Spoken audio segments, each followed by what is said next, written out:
Canadians seem to like electric vehicles. We have seen a jump of about 30% since January, with experts pointing to the federal government's new rebate program.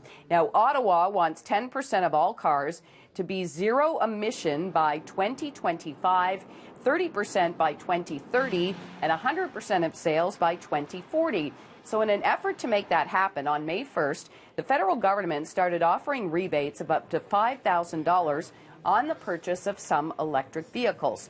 Transport Canada says during the first 3 months of the rebate program, more than 14,000 electric vehicles were purchased. Now, it's also worth noting a little more than 8 in 10 of the electric vehicles were sold in BC and Quebec, where there is still a provincial rebate in place. We did get earnings in from Disney, and they were somewhat disappointing, but we also got some details on its new streaming service. Earnings per share came up short, while revenue missed forecast by about $1 billion.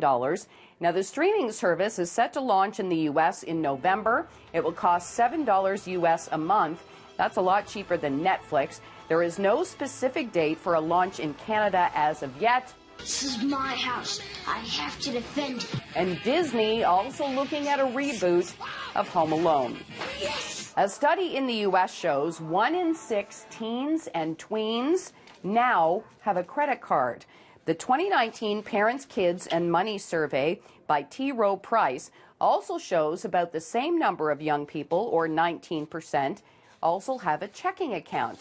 And yes, they are too young to apply for a credit card on their own, but instead they have been made an authorized user on their parents' credit card account. A certified financial planner says he's not surprised or alarmed by the findings, and he says there's nothing wrong with handing that kind of responsibility to your kids if you think they're ready for it.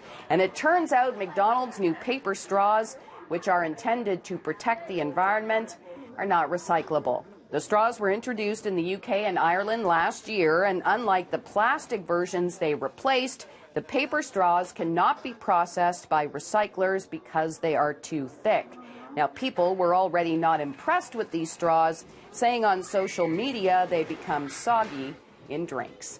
From the 680 News Business Center, I'm Kris McCusker.